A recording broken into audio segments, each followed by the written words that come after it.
నమస్కారం. మన చింతూరు ఏజెన్సీ ఏరియాలో గత వారం రోజులుగా మనకి 5 శిశువుల మరణాలు జరిగినవి. ఇది జరగకూడని విషయము. సో దీని గురించి ఒక విచారణ జరిపించడం జరిగింది, మెడికల్ లెవెల్లో విచారణ జరిపించడం జరిగింది.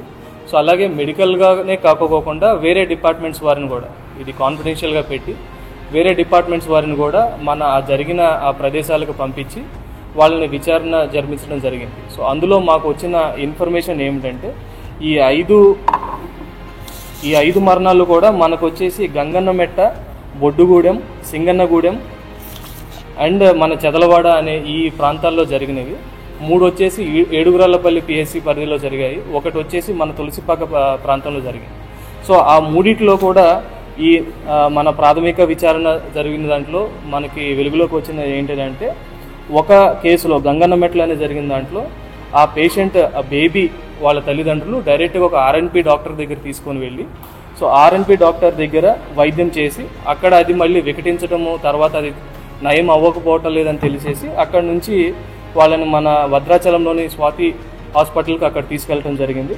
అక్కడికి వెళ్ళిన తర్వాత ఇది నయం చేయలేదు, మీరు గవర్నమెంట్ హాస్పిటల్కి వెళ్ళాలంటే తర్వాత మళ్ళీ చింతూరు తీసుకొచ్చారు.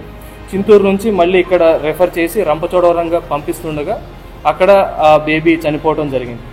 సెకండ్ కేసు బొడ్డుగూడెంలో జరిగిన మరణం గురించి దాని గురించి విచారణ జరిపించడం చేసినప్పుడు సో వాళ్ళు మన హాస్పిటల్లో జాయిన్ అయినప్పుడు తర్వాత ప్రిలిమినరీ వీడియోస్లో కూడా వాళ్ళని ఎంక్వైరీ చేసినప్పుడు అక్కడ మన నాటు వైద్యం చేసినట్లు వాళ్ళ వీడియోస్లో వాళ్ళ తల్లిదండ్రులు చెప్పడం జరిగింది. వాళ్ళలో ఆ సిమ్టమ్స్ కూడా ఉన్నాయి.